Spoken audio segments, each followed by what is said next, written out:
Hello guys and welcome back to my channel Interview with Bunny, and we are back with another topic on system designing playlist. And the topic or the system that we will be designing today is another important topic for system designing, and that is the distributed storage platforms such as Google Drive or Dropbox. So as you guys are already familiar with that what is a Google Drive or what is a Dropbox, I won't be wasting much time in explaining this platform. So it is basically an online cloud platform where you can upload some files, video, image, whatsoever, and you can share it with your friends and family, give permission, and you can also download it whenever it is required from any part of the world. So that is the core application that we have to design over here. So without wasting much time, let's start with the first step of our designing, and that is the gathering of the functional requirement. And as you know, the functional requirement of the Google Drive or the Dropbox is quite straightforward and simple. And that is the first and the foremost, user should be able to create an account in our application. Number two, once the user is onboarded, we should give the functionality or the provision to upload files, folder, documents, whatsoever he wants. And once the file is uploaded, he can also download it from anywhere across the world. Clear? Number three, once the user upload any documents, files, image, anything, all the devices which are connected with the same folder or the same account should get synced up automatically. Means, for example, I have a Google account or a Google Drive account, and that single account is linked with three of my devices. One can be an iPad, one can be iPhone, another can be some Samsung device or whatsoever. All the device should get updated automatically whenever there is a change on the drive where he have uploaded the file. Clear? Number four, once a folder or a particular file gets uploaded over the cloud, the user should have the ability to share it with his friends and family, but by giving some permission. So as you know, once we upload some images or anything on a particular folder, if we want to share that folder with some of our family members, we give the permission to that folder. So the main thing, user should have the ability to share a particular file and folder with his family. And the fifth and the last requirement is user should have the ability to create a directory structure on the cloud platform. Means, as you know, we have the ability on the Google Drive or the Dropbox to create a folder as well as the subfolder. Also, the user should have the ability to delete and rename a particular folder. So all type of CRUD functionality should be available in our application too. So these are more or less all the 5 primary functional requirements that we will try to solve in this video. And going forward, once we are done with this designing, I will also give you some enhancement or the follow-up question that you might or you will be encountering while designing this system during your interview. So let's first list down all the functional requirements that we have discussed right now. So here you can see these are all the functional requirements that we have to solve for this problem. Another important functional requirement that we also have to consider, and that is the quota or the storage limit for a particular user. So as you already know, for Google Drive, 15 GB is the free storage allocation that we get for all the free users. So whenever you create an account into Google Drive, you get a storage quota of 15 GB, and if you want to extend it, then you have to become a premium customer, and there you have to pay to Google to increase that quota. So here we have to also keep in mind that we have to consider the storage capability per user. So here I will add one more functional requirement, and that is the quota or the storage limit per user. Clear? Now there is one more functionality that I will be skipping on this video, means that will be out of scope for this video because I have already covered it in my previous system design video, and that is, for example, there is a document like a Word document or a Google Doc which you have uploaded in our drive, and there are multiple users who have opened it together. Then how on the real time you should be doing a collaborative write and read operation, and how all these things will work. So for that, as you already know, I have already created a separate video on my channel previously, and that was the designing of the Google Docs. So how the conflict management will happen on a particular sharing application or a sharing document, that you can easily understand from that video. So that part of the requirement will be out of scope from here.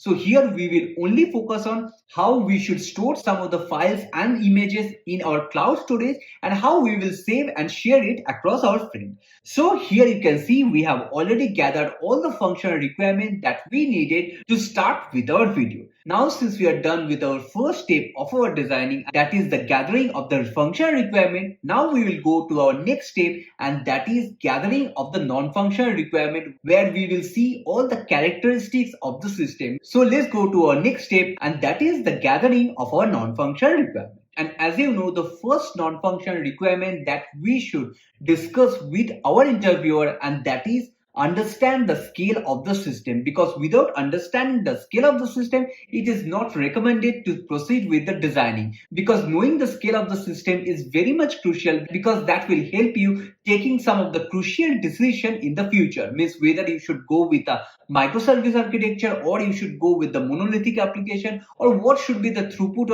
of our system, means how many amount of requests will be coming. So all this requirement is actually needed to consider before designing your system. And the first non-functional requirement that we will be gathering from our interviewer, and that is the scale of the system. And whenever you will ask your interviewer that what is the scale of the system that we are targeting for this designing, your interviewer will definitely tell you we are targeting a huge amount of data with a millions of users. So here the scale of the system is very high. So here what we will consider, we will be considering millions of users into our account, and there will be billions of files that we have to store in this system. So here the scale will be millions of users who are saving billions of files. Clear? Now the next non-functional requirement, and that is one of the crucial non-functional requirements that you have to discuss with your interviewer, and that is the cap theorem. And as you know, the cap theorem tells that whenever you are creating a distributed or a microservice architecture, then a particular module of the system could be either highly available or highly consistent. It is not possible that a single module will be highly consistent as well as highly available at the same time. So here if you look carefully, or you understand our system clearly, the system that we are designing, and that is the Google Drive, should be highly available rather than consistent. And let me tell you why.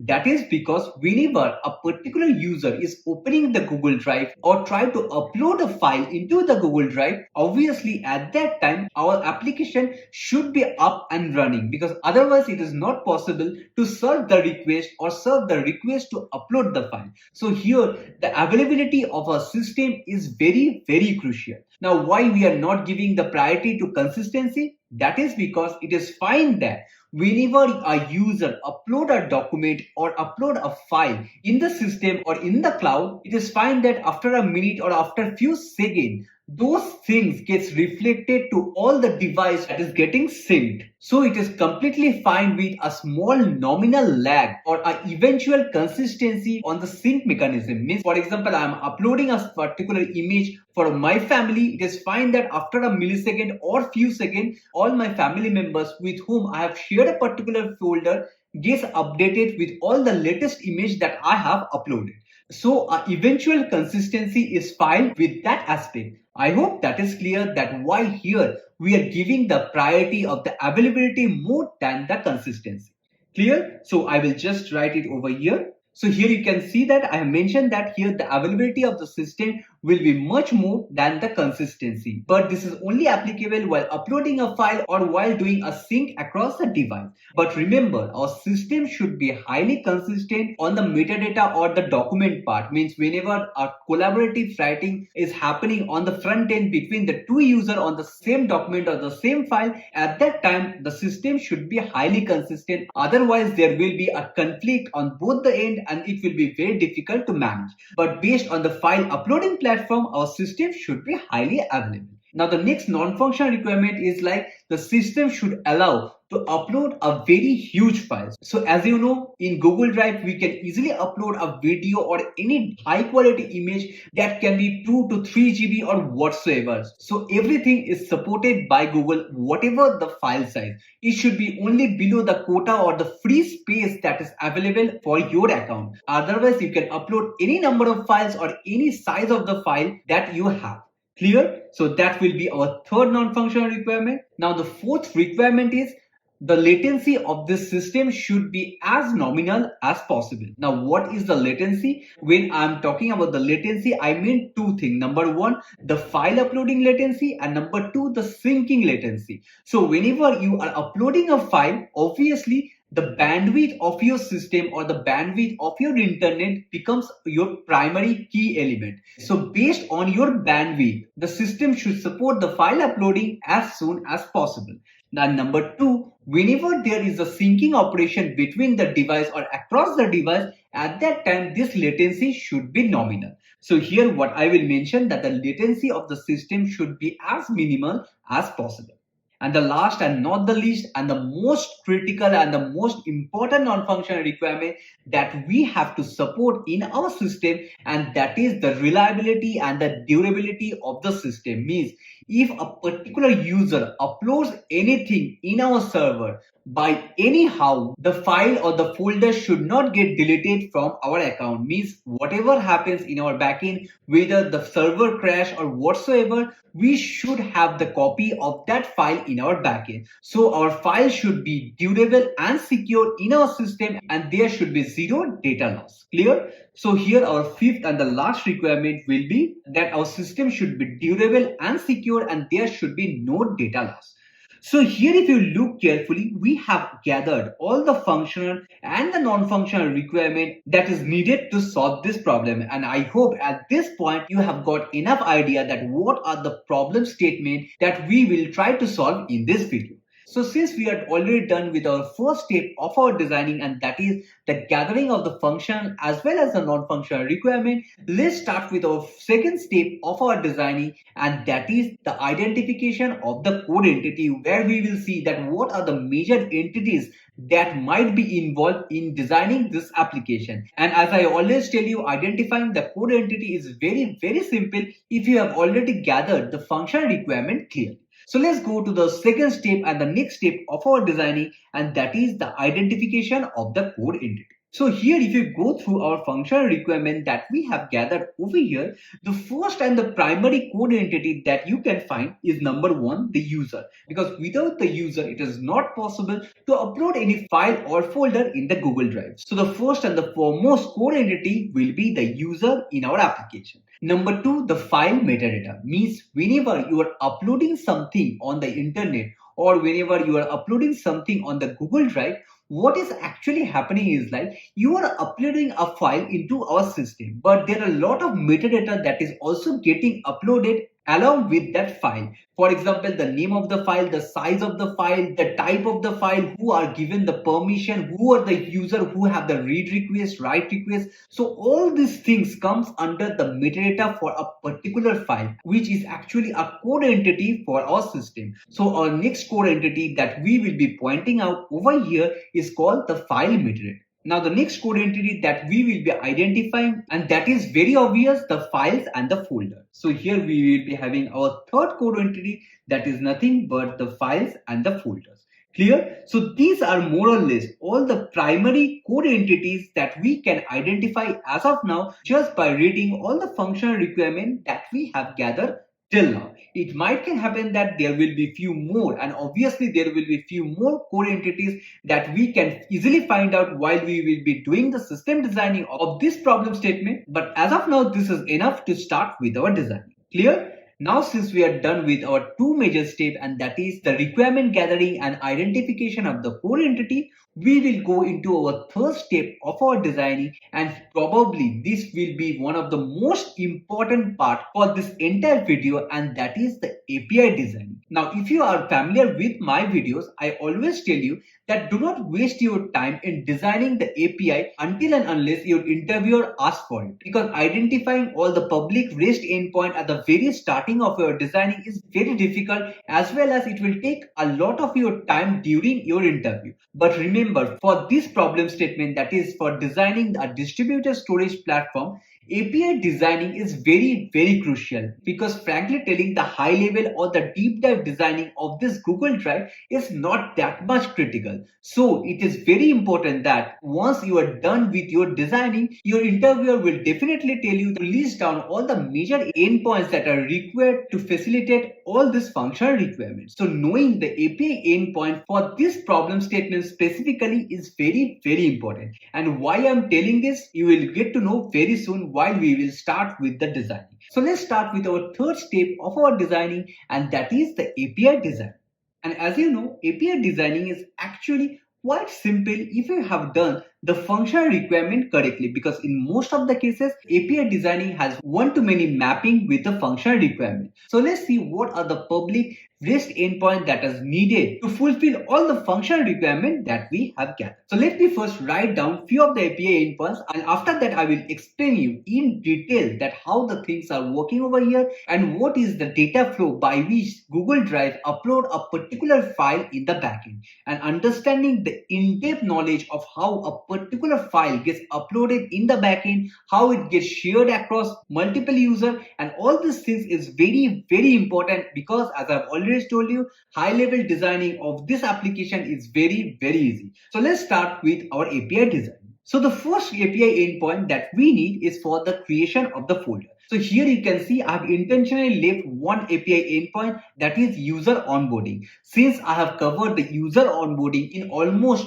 all my previous videos, and that is why I'm not taking that thing into consideration, because otherwise it will be just waste of time. So the first thing that we will be focusing on over here, and that is the folder management. So as you know, here we have taken a functional requirement into consideration, and that is the user should be able to create, delete and rename a folder. So here what we are doing, here we are creating our first endpoint, and that is for creating a particular folder in our application. So if you just look carefully and understand this system clearly, whenever you are actually creating a folder in our application, or you are creating a folder in Google Drive, what you are actually doing, you are just inserting a metadata in our backend. It is not that you are actually creating a folder, but you are telling Google Drive that you want to create a folder. So what is actually happening is, like, Google Drive does not create a real actual folder in the backend.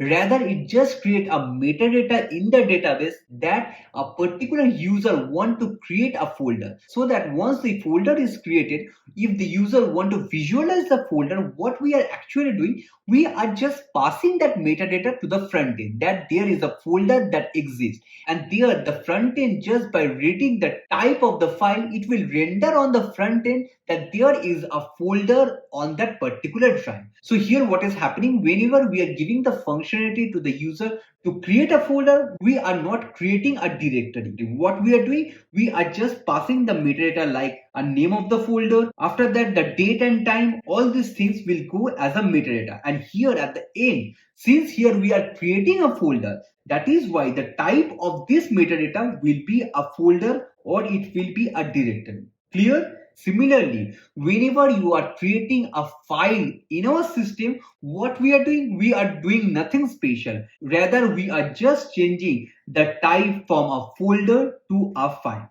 So here in Google Drive, a file and the folder is actually same. Only thing, the data type is changed, and based on this data type, the UI will actually render the image accordingly. So whenever you open a Google Drive, you can see there is a directory structure. So that is actually not a directory, that is actually this data where the type is mentioned as a folder. Clear? Now once you double click on the folder, what it can happen, it can have multiple things. It can have multiple files, as well as it can have subdirectory. And how we are saving it, we can easily save it in the form of the JSON. So for example, within this particular folder, if I want some subdirectory or subfolders, what I can do, I can create a simple element called as a children, and within this children, what we can do, I can create multiple files or multiple directories over here. So the first one can be a folder or a directory, and the next one can be a file.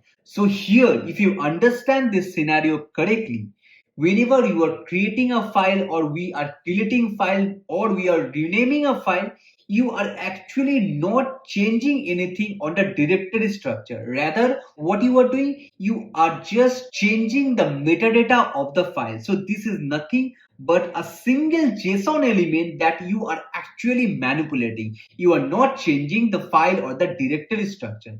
I hope that is clear, that how in the backend Google Drive save all this document. So if I take one more use case, that is you want to rename a file, then what you are doing, you are not actually changing the directory name. Rather, you are just changing the metadata name over here. Clear? Similarly, for example, here this parent folder have two children. That is, here we have a folder 1 And here we are having our second file, that is this one. Now, if I want, or if my use case is like, I want to move or copy this file from this root directory into some different folder, what we have to do in the UI, you might be just dragging and dropping into some other folder. But in the real life, what we are doing, we are just changing the metadata of this JSON object. That is, from this parent directory, we will just change it into a subfolder that is within this folder structure.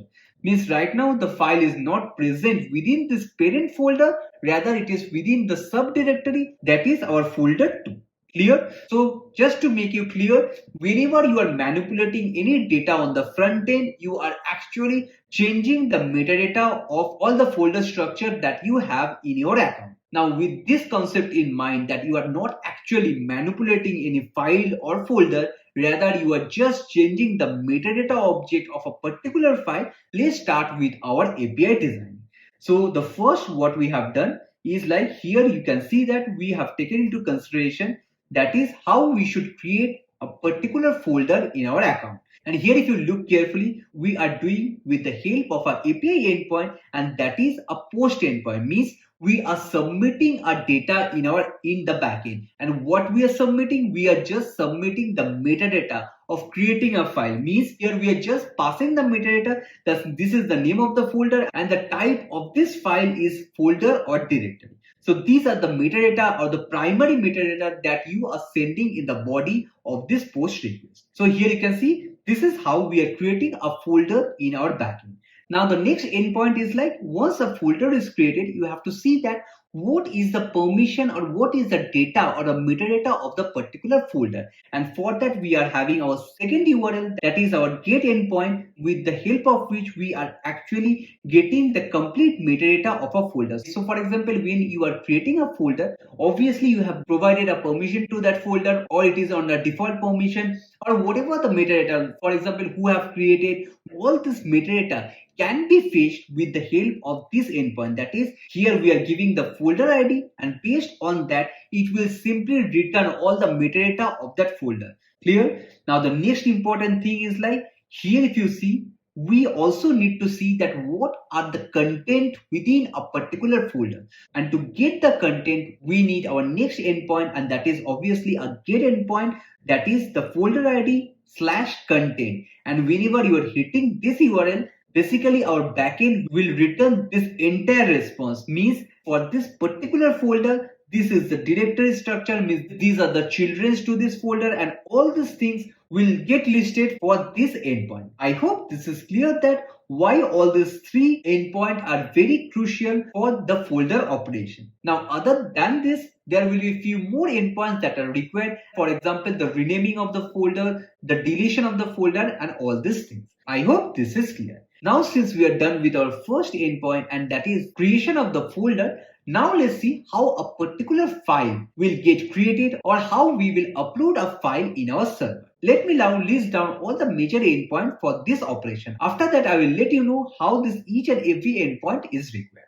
So here if you see, these are all the endpoints that are required to upload a file in our backend. Now right now I will not go into the detail of all the endpoints that I have described, but rather what I will do, I will just go into our next step, and that is the high level designing. And once we will go into our deep dive or the low level designing of the Google Drive, there we will see in detail that why each and every endpoint is needed and how the flow is actually happening with the help of this endpoint. And also let me tell you that apart from these two major endpoints, there will be few more other endpoints that is required to design this entire architecture. But we will do it later once it is required. So what we will do, we will go to our fourth step of our designing, and that is the high level designing of our application, where we will see what are the major components that is required to design this entire application. So as I was already telling you, the high level designing of this application is very simple, because here there is not a huge amount of thing that you have to implement. Only thing that you have to support is like, you should support the uploading of the file, the downloading of the file, and sharing of the file between multiple users. So that is the primary goal of this system design. So what we will do, we'll start with our high level designing. And the first and the foremost component that is required, and that is the client for our application. And here for this designing, the client will play a very crucial element. For example, uploading of the file, syncing of the file, all this responsibility is actually served by the client rather than the backend. So let's see in detail that how all this thing will work. But first, what we will do, I will introduce few of the component which I will call it as the user or the client, which are nothing but the iOS application, or it can be an Android application. So this will be our clients, means our Google Drive application. Now the next step is like, since here we are designing with the help of a microservice architecture, obviously we need an API gateway and a load balancer to distribute our traffic evenly across all our server. So here all the requests, all the API requests that the client will send into our backend will be coming with the help of this load balancer and the API gateway. And I hope you are already familiar with this type of designing. These are the very basic component of the system design. Now let's see what are the major backend application or backend microservices that are required to fulfill all the functional requirements. So the first and the foremost thing what we have to do is the user onboarding. So here what we will do, we will introduce our first component or the first microservice, and that is the user onboarding service. And the responsibility of this user onboarding service is very easy, and that is the sign up and the sign in process. And obviously, once a particular user sign up into our application or register in our application, obviously we have to save the metadata of the user in some persistent storage unit. And that is why what we will do here, we will introduce a database to save all this data, and we will be having a user DB in the backend. So whatever the request the client is sending will come into our user onboarding service for the registration, and thereby all the data will get persisted in the user database. Clear? So let me just draw all this data flow over here. Now, since we are done with the user onboarding, the next important thing is the file upload. So for example, the user want to upload a particular file with the help of this client, that is our Google application. What will happen? The folder or the file the user wants to upload will get uploaded in our backend with the help of a particular service. And what we will call this service as a file uploader service. And the responsibility of the file uploader service is just to upload all the files from the user or from the client into our backend. And as you know, since this data or since this file can be of huge amount or the huge size, obviously we cannot save all this information in a database or any type of relational or NoSQL database. Rather, what we will do, we will use a blob storage to upload all these files. So here all the raw files that the user is trying to upload, here we will be saving it in our blob storage, or it can be a S3 bucket. Clear? So here I will mention it as a blob storage. So whatever the file the user is uploading with the help of the client, it will get uploaded via this file uploader service. Now the next important thing is like, for example, user have uploaded a particular file. Now obviously he can change, rename or change the permission of the file, with whom he want to share or what is the name of the file and all those things. Now, for example, he also want to create a folder and all these things. So whatever the metadata changes that are happening in our application should go through a specific microservice called as a file metadata service, whose main responsibility is changing the JSON object that we were discussing when we were discussing the API endpoint. So here I will introduce one more service called the file metadata service. And all this metadata of the file, folder, whatsoever should get persisted in the backend. And for that, here obviously, since this is nothing but a textual relational data, what I will do, I will simply store it in a database called as a metadata DB. I hope this is clear. Now, if you look carefully, we have almost solved some of the major problem. That is here, the first problem statement is like the user onboarding service. After that, once the user has been onboarded successfully, after that, what is the next step? The user can either upload a file or he can just create a directory in his account. So if he is just creating a directory, means he is actually creating a metadata for which we are having our service called as a file metadata service. And in case he just want to upload a file, what we have here, we are having the file uploader service by which the file is actually getting stored in our backend, which is nothing but our blob or our strip bucket. I hope this is clear, and if you see, this is quite simple and straightforward implementation of this Google Drive. And here if you look carefully with the help of this high level designing, we have probably more or less solved all the functional requirement that we have gathered. But here if you see, the things are actually not at all easy the way it looks like, because as I've already told you, in Google Drive you can easily upload a file of 10 GB or so, and it is not possible that a particular file of 15 GB or 10 GB is uploaded with the help of this process. Along with that, we have not discussed in detail that how the permission will be done, also how we will be share a particular link with different users. So all those details designing we will do in our last step of our designing, and that is the deep dive designing, where we will see in detail each and every step that gets involved while you are just uploading a file or folder in your Google Drive. So let's start with our last step of our designing, that is the deep dive or the low level designing of this system. Before proceeding further, I just wanted to notify that I have created a very simple website over here so that you get all the contents that I upload on the YouTube on a single platform. So here you can see there are lots of content on the system designing, on the low level system designing. Similarly, here we have the complete graph playlist where we have already 15 to 16 video over here, as well as all the latest contents that I'm uploading on the YouTube. I will keep on updating all those things in this website. This is a free website that is hosted also in a free domain. So do not forget to bookmark this website so that it will be helpful for you to find out all the relevant contents regarding your upcoming interview. So let's start with the deep dive designing. So the first thing what I will do, I will copy this high level designing into my low level section.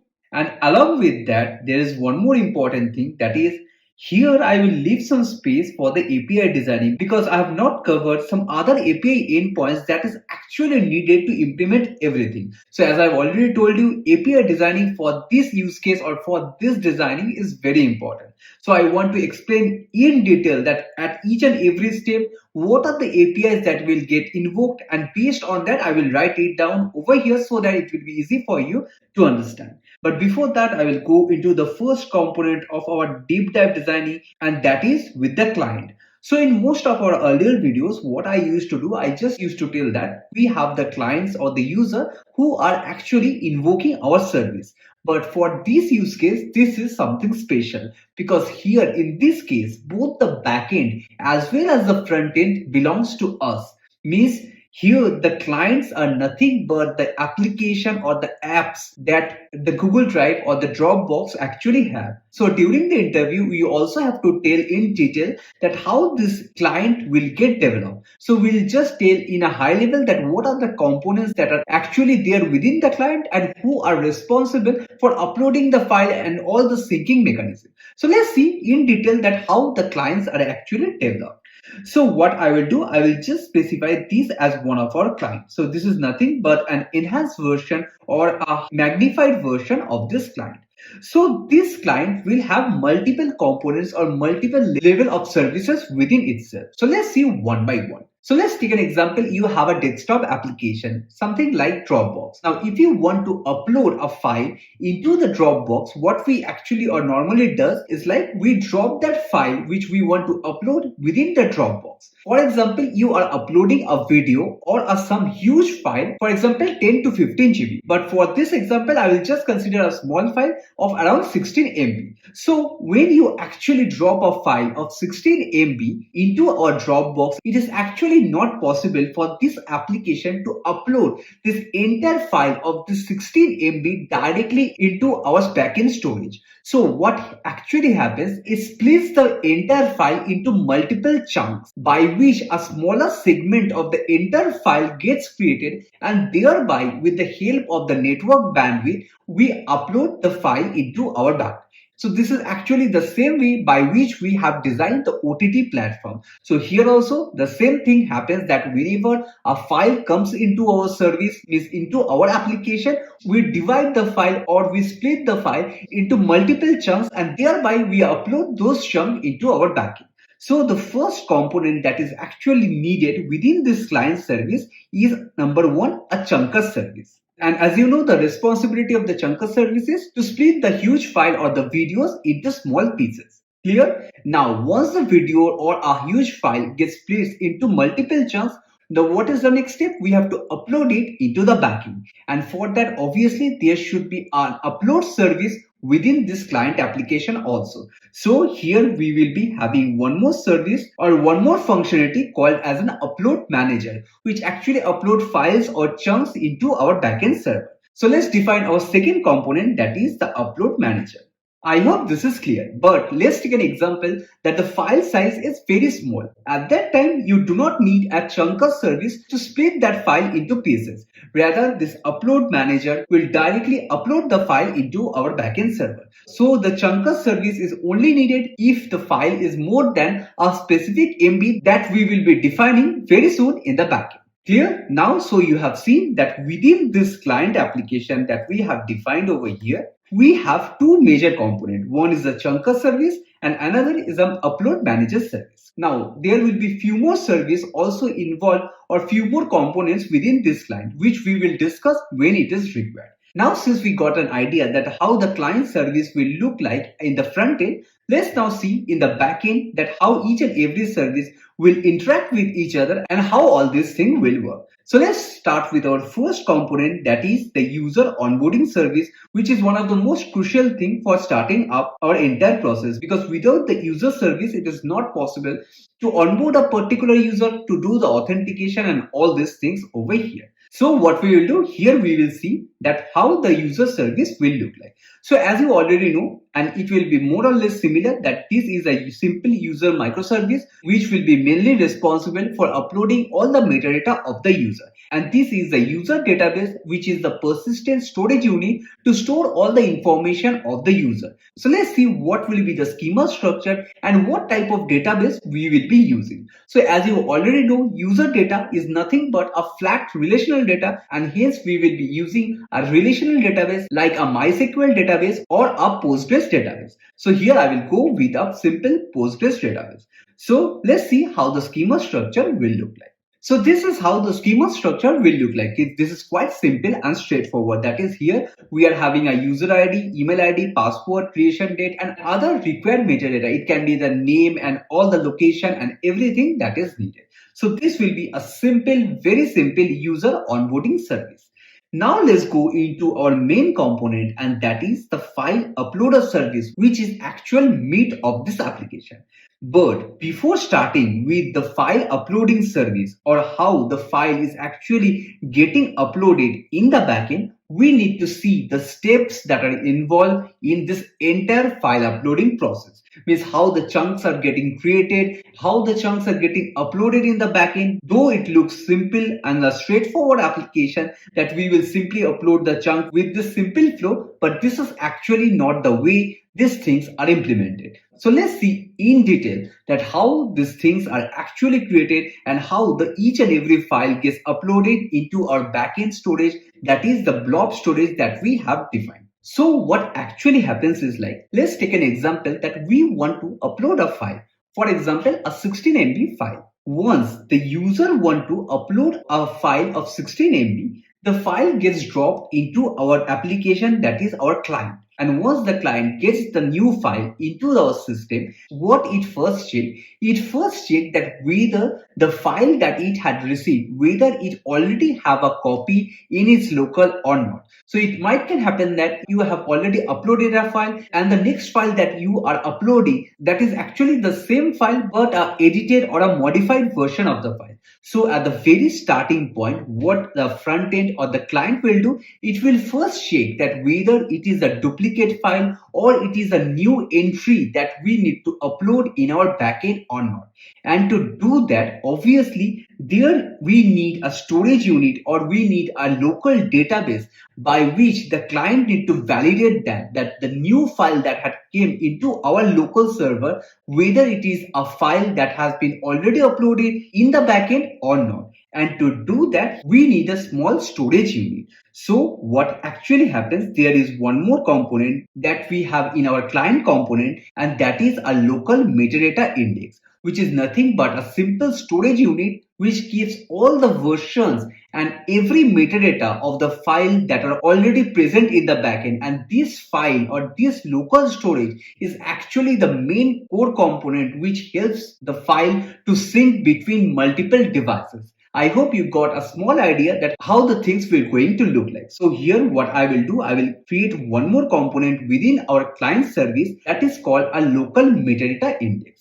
I hope this is clear. So when a file gets dropped into our client, it first checks whether the version of the file or whether that file already exists within this database or not, or within this local metadata file or not.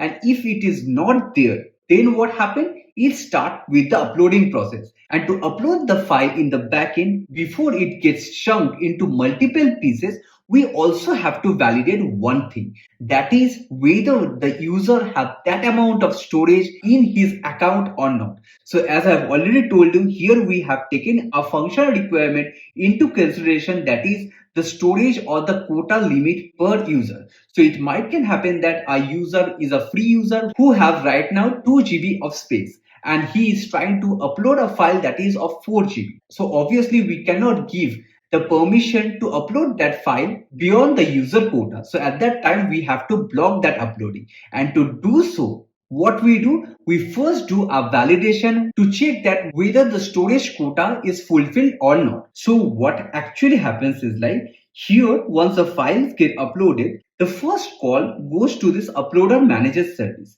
And this uploader manager service will make an initial call to upload the file.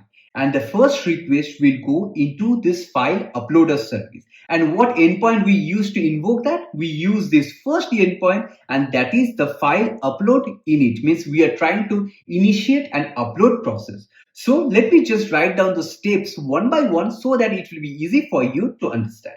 So as I was telling you, the first step is like we are trying to initiate a file uploading, and that request is served by the file uploader service, which is nothing but this one that we have defined.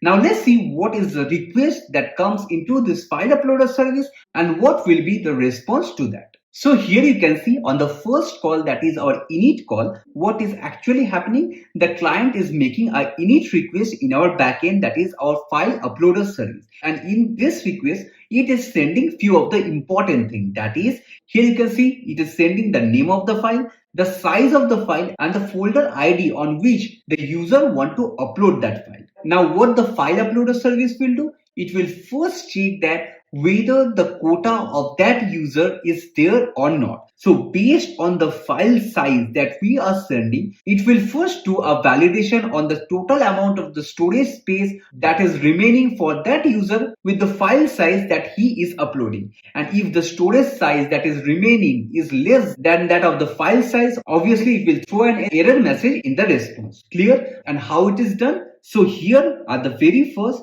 this file uploader service will make a call into this database, that is the user DB, to check the available storage size for that user.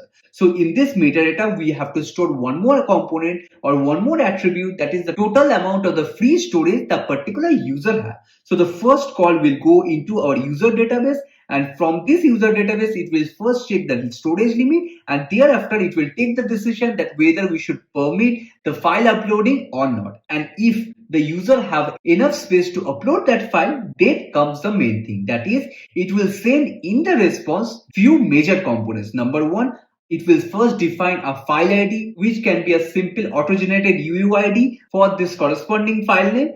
And thereafter it will send a unique upload ID, and this upload ID is actually very much important, because this is actually the correlated ID which will get used everywhere to upload that file. We will understand it very quickly. And the next important thing is like it will send that chunk size of the file.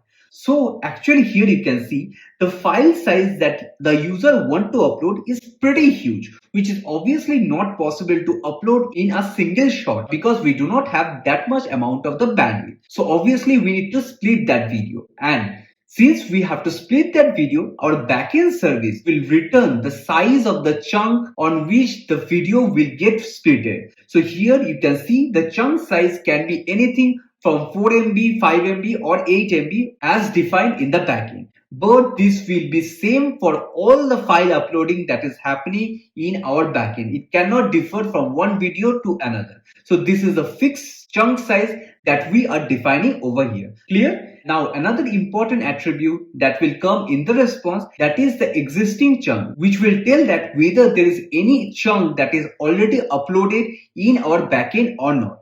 So if you understand this scenario logically, you will understand one thing, that whenever you are uploading a file for the first time, at that time, obviously this existing chunk will be empty, because this is for the first time the file is getting uploaded in the server.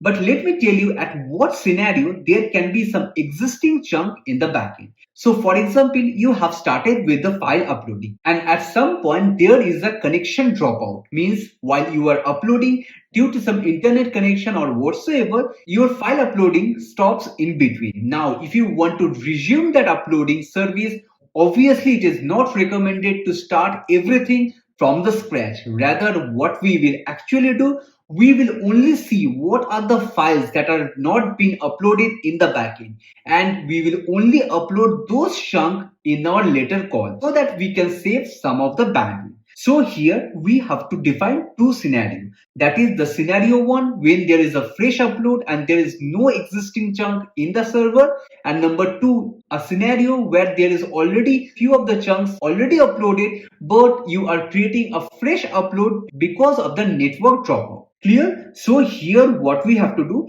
here we have to define few of the endpoints to perform all this activity. So let me list down all these endpoints that are needed to fulfill all this functionality. So here you can see I have defined both the scenarios that I was telling just right now. So here you can see this is our scenario one for uploading the file into our backend. That is the first time upload. That is a request will go in each request, and here we will be sending few of the important metadata. That is the file name, the size of the file, and the parent folder where we want to upload that file.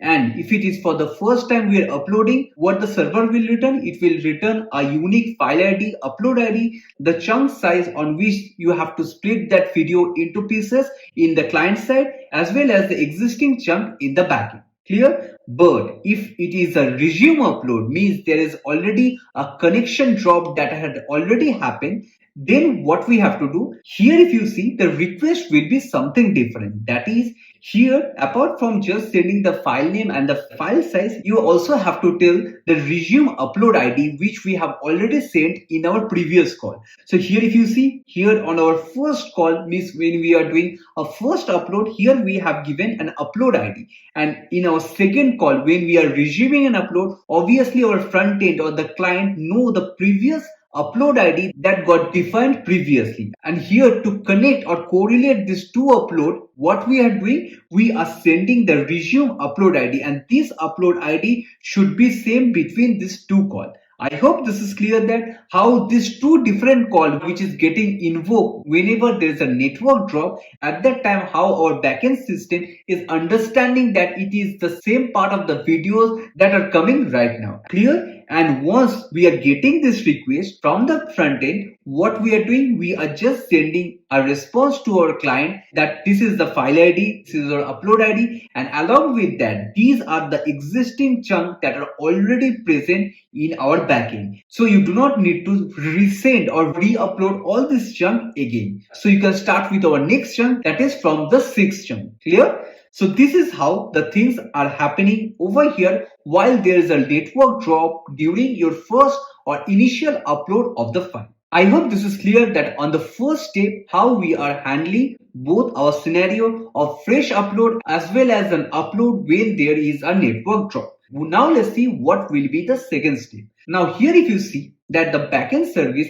is telling the front end or telling the client that you have to chunk the file into 5 MB. So obviously it is responsibility of the front end, that is the chunker service, to split the video into pieces. So our next step is like it have to split the entire video or entire file into different chunks. So let me write that step over here. So the next step is like the chunker service chunks the file into pieces based on the chunk size that we have received in our previous call. Clear? But along with that, it does one more thing, that is it generates a hash key for each and every chunk.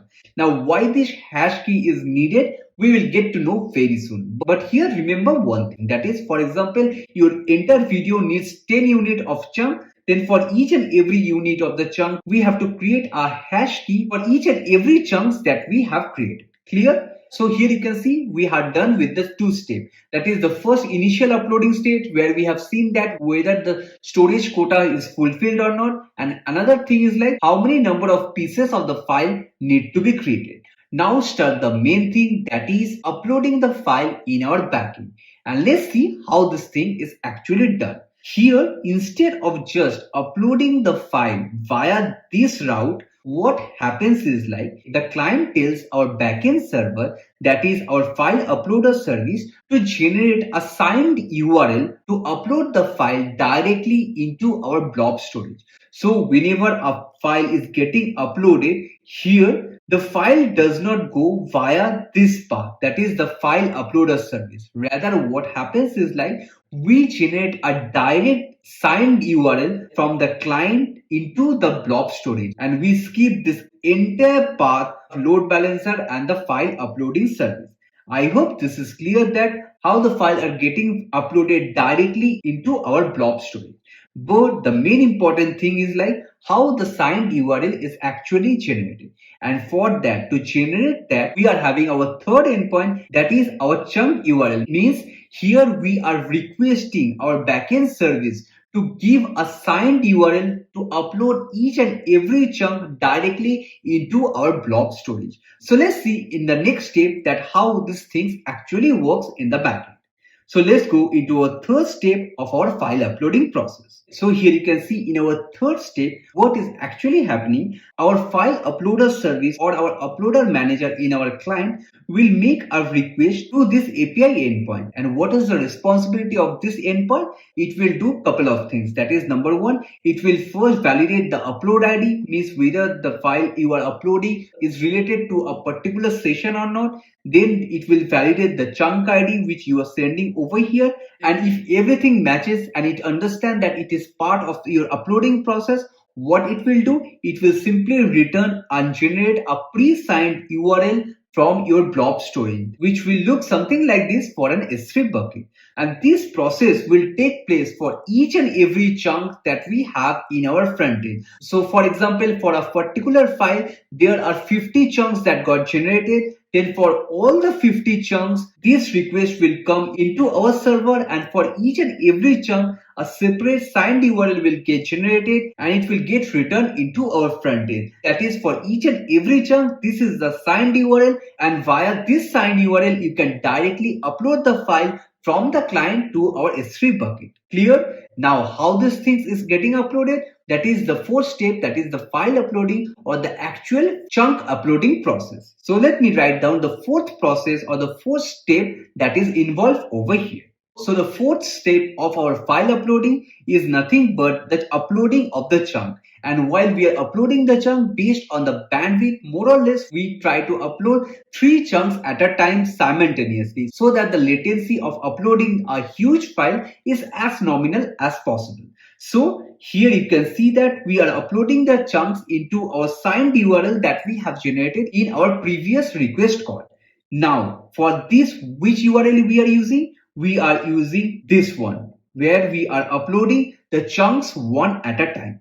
Clear? Now once the chunk gets successfully uploaded in our backend, there is a very important step that gets involved over here. That is the final commit statement, which tells the backend that this was our last chunk that we have in our client side and all the files got successfully uploaded from our front end. So this is just like a termination that the file uploading process is done, and that is done with the help of our fourth URL, that is with the help of this URL which confirms that the file uploading process is done. So here we are having our fifth stage and the last step of our file uploading, and that is the confirmation state where we are doing a commit statement for the file uploading. Now since we have uploaded all the chunks from the front end into our backend, there are a lot of things now the backend have to do for the processing. Now let's see what are the major things or what are the things that get involved once the file or once the chunks get uploaded in our backend. Now, the first and the foremost thing once we receive the commit statement in our backend is like we have to first validate that whether the backend have received all the file or all the chunk in the stable format or not. And how we can validate that?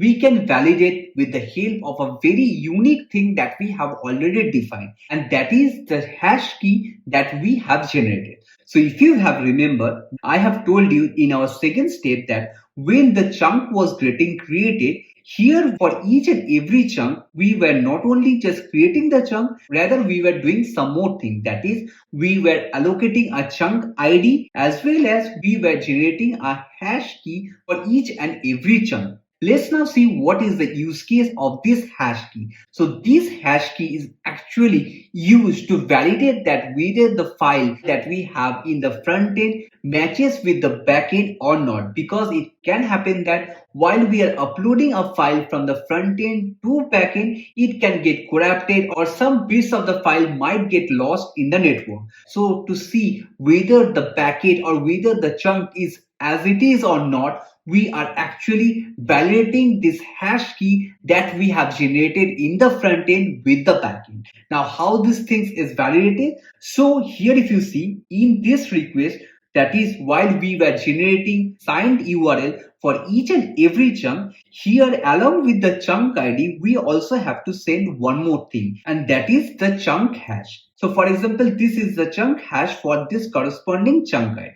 So right now the backend knows that for uploading this corresponding chunk ID with this chunk hash, what I'm doing, I'm generating a signed URL which looks something like this.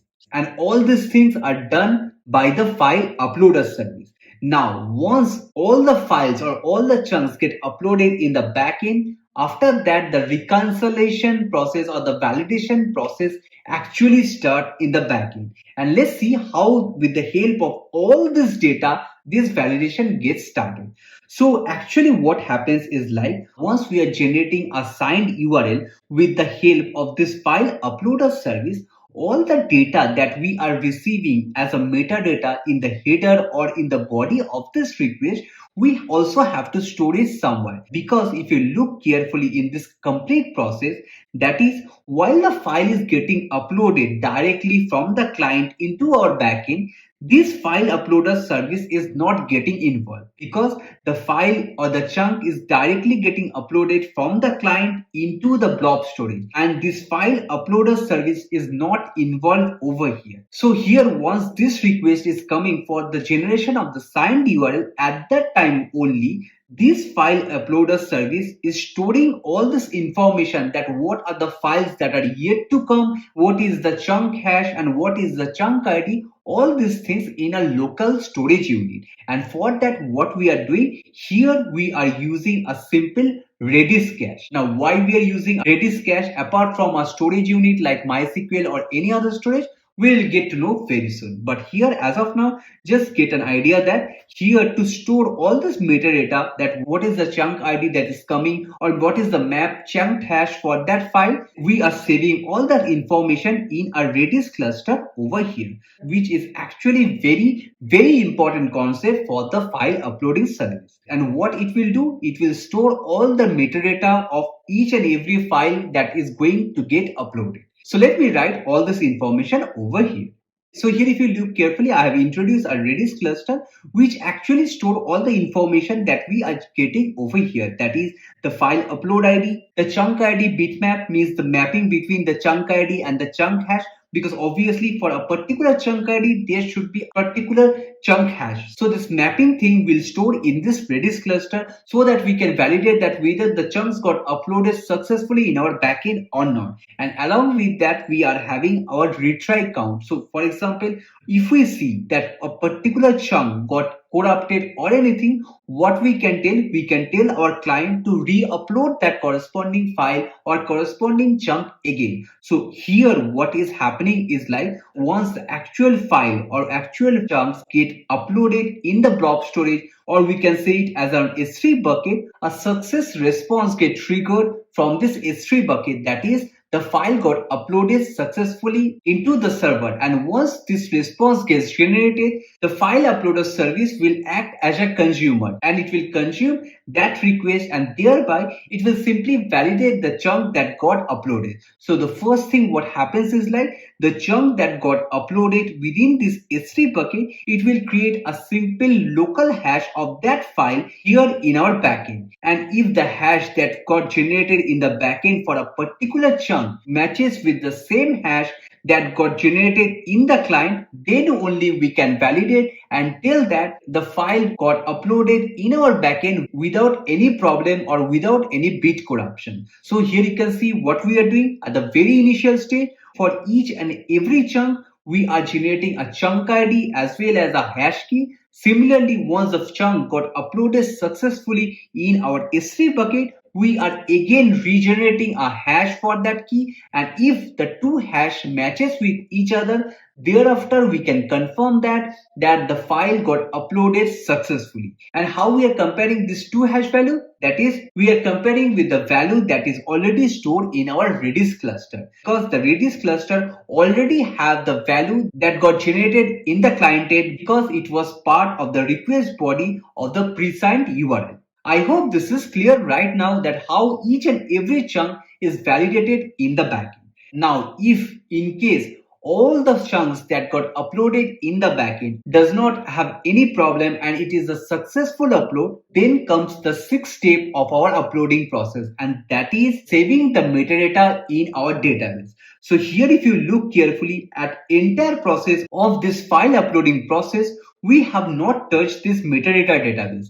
But here you can see for a particular video, there can be a multiple chunks and each and every chunk will have its own metadata. And in the backend, we also have to have all the information of all the mapping and everything in the form of metadata. Otherwise, it is not possible to stitch everything together. So what will happen? We will go into a sixth step of our file uploading process, and that is uploading the metadata in our backend. So let's go into a sixth step or file uploading process. And the sixth step tells that once the file get uploaded successfully and we get a commit request, what is happening along with the validation that we have done right now, there will be couple more steps that will get involved. That is, one will be the validation, and thereafter once it is validated, we also have to save the metadata in our metadata database.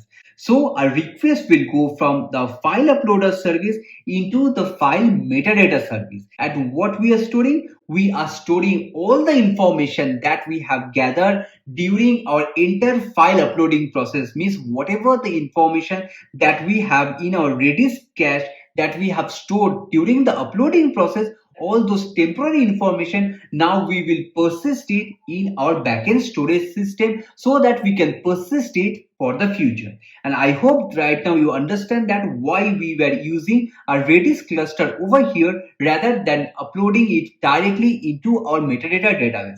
Because here you can see there is multiple number of time we had to validate this data, and since calling a database for multiple number of time will be an expensive process, that is why we were using a Redis cache to optimize it even further. And also if you look carefully, all these temporary variables or temporary data what we were storing is also a short-lived data, means it only need to be persisted in the Redis only during the time of the file uploading, and that is why we are saving all this information in the Redis cluster with a specific detail. Clear? So here if you see, once the file uploading is done and we get a complete commit request from the front end, we are first checking and validating all the chunks, and thereby if everything looks good, we are simply inserting the file metadata from this Redis cluster into this metadata database via this file metadata service. So let me write down all this information over here. Now here you can see that we got all the chunks in our S3 bucket, and along with that all the metadata also gets saved into our metadata DB. So the entire uploading process is successful right now. But here if you see, there is one important step, that is while we are uploading a file into a particular drive, we also have to let all the other accounts or all the other devices know that there is a change in the file. Means there is a new file that got uploaded, and if a new file got uploaded in our backend, that file should also get auto downloaded on those local devices. So let's see how that process will take place. So the process by which it takes place is like, once the file gets uploaded successfully in the backend and the data gets saved in the metadata database, there is a request that gets generated for syncing all the devices that are linked to a particular account. And let's see how we will do. We will do it with the help of an event-driven approach. Means when the data gets saved successfully, we will generate an event into a simple Kafka broker, which will take the responsibility of synchronizing all the devices that are connected to the single account. So here we will generate a simple event, a simple sync event on the Kafka broker. I hope this is clear. And as you know, since this is the event-driven process, obviously there will be a small delay in the sync process. And that is why here, if you look carefully in our non-functional requirement, we have told that clearly that we will be having an eventual consistency on sync. Means there will be a small delay while there will be sync between all the connected devices. And this delay is because we are going with an event-driven approach, that is with the help of a Kafka broker. I hope this is clear.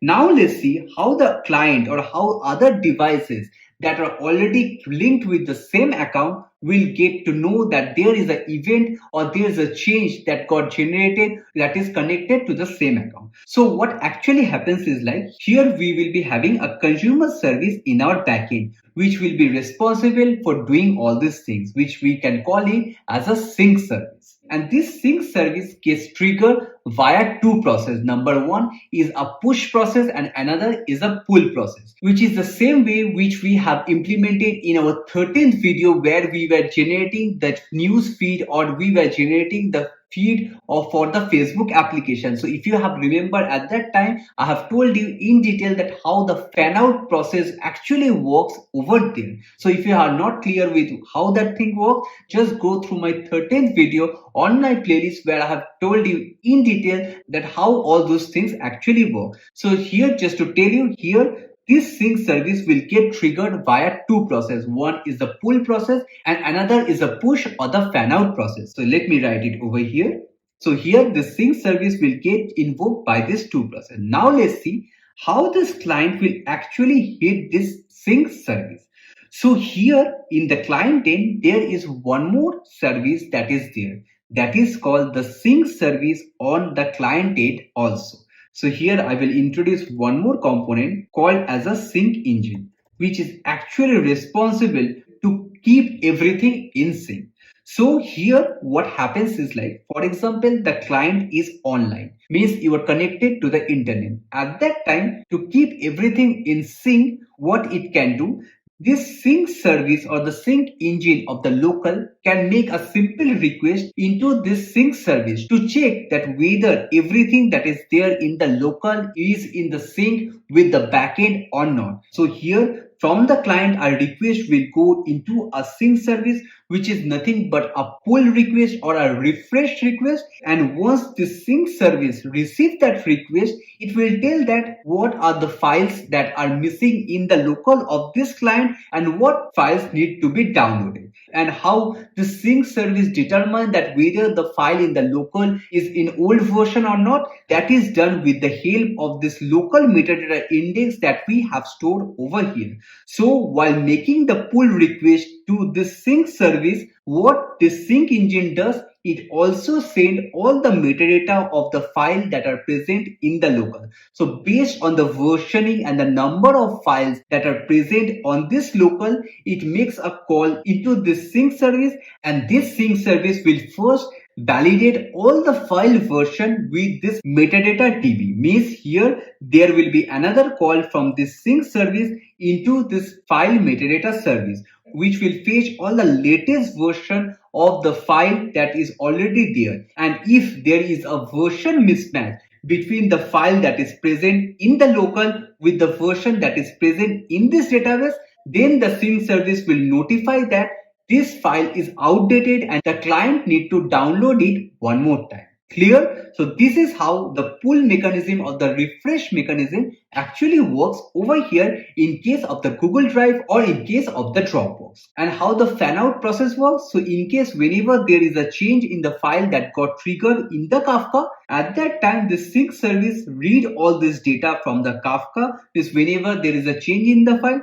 and thereafter it push all this information into all the connected clients that are required or that are meaningful. So for example, I am interested on a particular file, then I will just get the notification of that file that there is a new version of the file that got generated in the backend. And if at that time my client is connected to the request, obviously I will get that notification, and thereby the client will try to download this file in the local. So the entire process of how to find that the file is outdated or not is totally depend on the versions that we are storing here in this metadata index. And that is why I told you at the very beginning that this entire thing, what we are discussing over here, is very much dependent on the metadata database that we are saving over here. Now, since we have given so much priority to this metadata DB, let's see what will be the tables or the attribute that we need to save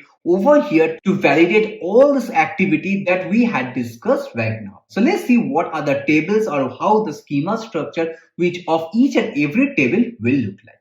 So here you can see these are all the tables that are needed over here on the metadata DB. So let's go through it one by one. So here you can see, here we are having our first table, that is nothing but our folder table.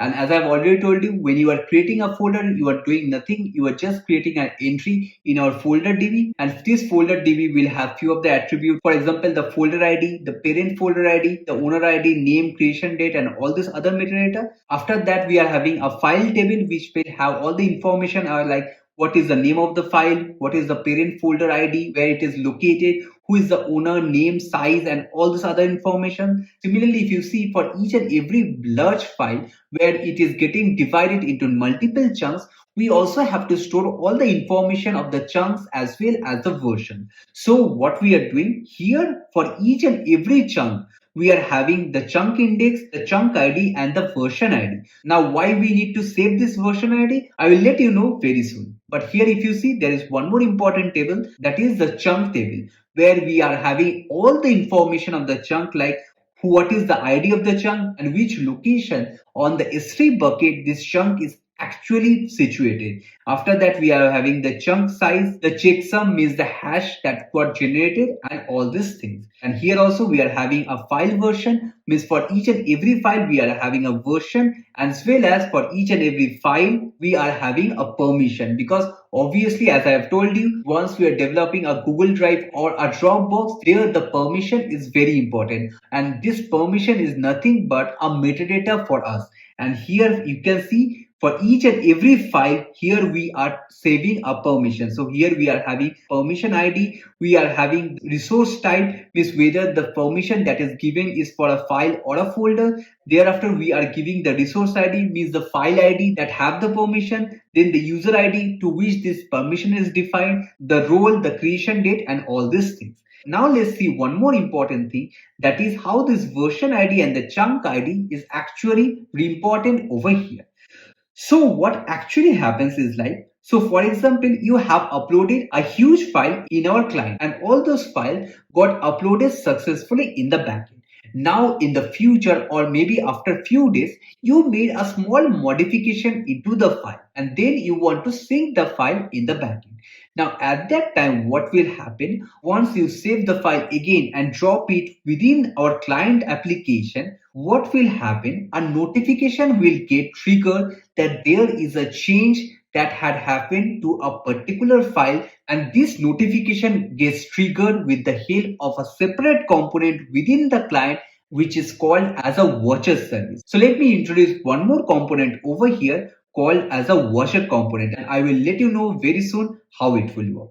So here you can see we are having another component called as a watcher component. And what is the responsibility of this watcher component? The main responsibility of the watcher component is to see whether there is any change on all the files that are there within this client application or not. So whenever you are bringing a new file into the system, there also it is getting triggered, and thereafter it is also invoking this uploader manager service. Similarly, if there is an existing file or there is a match file that got re-uploaded, there also it will invoke this uploader manager service, and it will tell that there is an overridden or a new file that got introduced in our system. Now what will happen? Again the same flow will get triggered. That is, this file manager service will hit our backend service, that is the file uploader service, and this file uploader service will tell the front end to divide the file into chunks if it is more than 5 MB, and it will follow the same path. That is, for each and every chunk it will make a request in our backend. But here if you look carefully, since there is a small modification that had happened to a particular file or a particular chunk, now at this time it is not required that we have to upload all the chunk freshly in our backend. Rather what we will do something intelligently. That is, whichever chunk that have a different hash key or a different hash ID, we will just upload that chunk in the backend. So here if you see, this local metadata index have all the information of the previous chunk for a particular file. Now when a new file came or a new updated file came, only a particular chunk is there which is getting mismatched. So right now only that particular file or the particular chunk will get uploaded in the backend with the same process, that is with the help of the signed URL and everything, and thereafter a new entry will get created in the backend in the metadata DB, but here the version will be different. That is, for the old file only there is a new chunk that got received. So right now the version of all the other chunks will be V1, but for the specific chunk that got updated will get changed to V2. Clear? So this is how we are optimizing the file uploading process over here. I hope this is clear, that how at each and every state we are hitting each and every URL and we are uploading the file process. Now we are just left with last thing, and that is how the downloading or the file sharing is actually working. So here what we will do, here we will introduce another service called as a read or the download service. So here I will introduce one more service called as a read or download service. So what happens is, like, whenever someone want to download a particular file from the backend, so the request will first comes into our download service, and from there the request will go into our simple file metadata service, and once it goes to the file metadata service, there are a couple of checks that it have to do. That is, whether the user have the permission to download it or not. And how it can be done? It can be easily done with the help of the permission DB that we have over here. So once this check have been done, whether the user have the read or the write request for that file or not, so if the user is validated and it is authorized to download, then what we'll do, again a signed URL will get generated again from here, with the help of which the user can download the file in his local. So the responsibility of this download service is, like, it will first check the file metadata service to validate the permission and existence of the file, and thereby if everything looks good, it will simply generate a signed URL with the help of which the user can simply download the file in his local. I hope this is clear, that how everything is working over here. So here if you look carefully, we have almost covered each and everything that is required or that we have gathered in our system designing requirement, both in the functional requirement as well as in the non-functional requirement. But here if I do not discuss one more important thing, then the video will be incomplete, and that is the follow-up question. And the most likely the next follow-up question which you will get after you design this entire thing is how we will optimize this solution or designing even further. So obviously there are a lot of possible way to optimize it even further, like introducing of many components like local CDN, caching and all these things. But there is one major important thing that you have to tell during your interview, and that is, here if you remember, while I was designing this system, I told you an important thing, that is, when a particular file or a particular chunk was getting uploaded from the client directly to the S3 bucket, there a response or an event was getting generated, and the file consumer service there was acting as a consumer to validate the particular chunk or the file, means by comparing the SHA-256 generated both in the client side as well as in the backend side.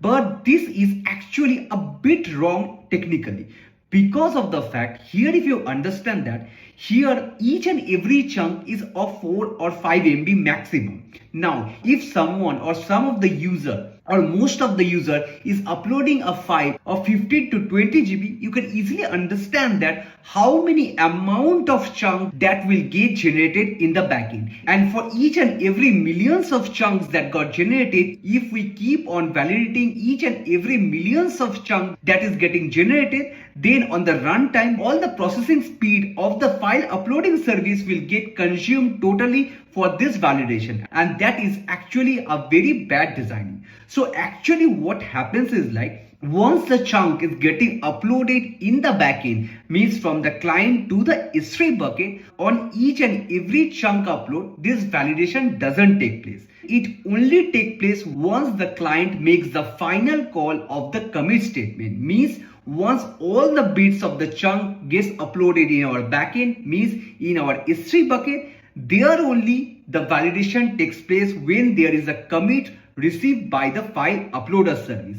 And this validation can be done by the file uploader service, or it can be served by a separate process which is only dedicated for the validation. So I think this is clear that the point I told you, that the validation of the 256 hash key is done on each and every step, that is actually not a feasible solution or not an optimal solution. What you have to do, you just have to do the validation once the final commit you receive from the client. But the process will remain the same, that is once the final commit will come, then on each and every chunk the validation will take place, and it will see that whether the chunk is uploaded successfully or not. So here what I will do, I will just introduce one more service called as a validator service. And what this validator service will do, that is once this file uploader service receives the final commit from the client, then only this validation will get triggered. Means another request will go from the file uploader service into the validator service. Means it is time to validate all the chunks that are uploaded in the backend. And how this validation will take place? Obviously it will take place asynchronously in the backend by reading this S3 bucket. And that is why if you see that once you upload a particular file in the Google Drive or anything, there is a small processing time it takes in the backend, though it got uploaded successfully. So this validation is actually done by this validator service once everything got uploaded in the backend. Clear? Now another important thing is like, here if you look carefully, I have not taken into consideration one more important thing, and that is the deduplication of the chunk or the file. So it is very likely to happen that two or more users are uploading the same images or trying to upload the same file on the Google Drive, and obviously it is responsibility of the Google Drive to optimize the storage space as much as possible. And how this is actually done? So here if you remember what I have told you at the very beginning, that whenever a particular file of huge size gets uploaded in the backend, then the backend decide that what will be the size of each and every chunk in the backend. It is not recommended that all the chunks are of different size, because of the reason, here if you look carefully, for example, here you have two files, one of 20 MB and another of 17 MB. Now here if you look carefully, we are telling that each and every chunk should be of 5 MB. Means here all the chunks that are getting distributed over here, means for the 20 MB there will be 4 chunks of uniform size.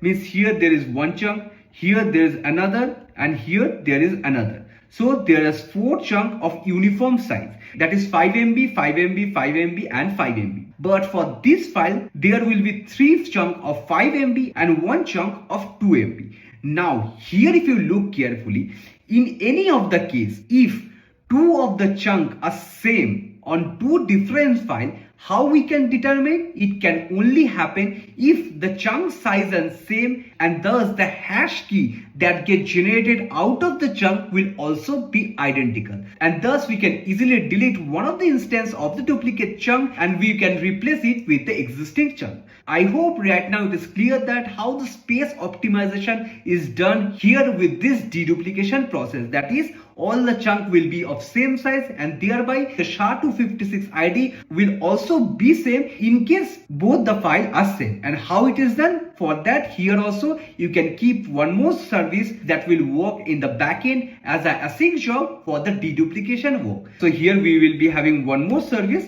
for the deduplication work.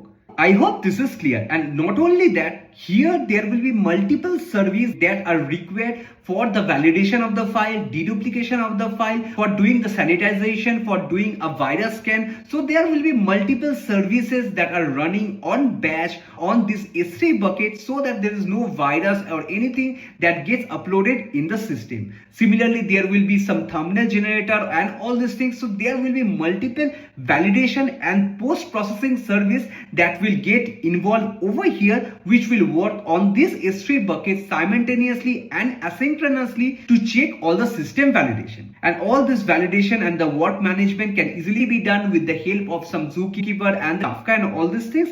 So here you can see, though we have uploaded the file in the backend, but there are plenty of validation and optimization that can be done in the system. But obviously during your interviewer will not go in that much amount of the depth. But as of now, I hope you got the idea that how each and everything is going to take place over here. So I hope you have found this video useful and you have liked this video. And if you have liked this video, do not forget to like, share and subscribe to my channel and hit the bell icon so that you never miss an update from my channel and you are always ready for your next interview. See you on our next video. Thank you.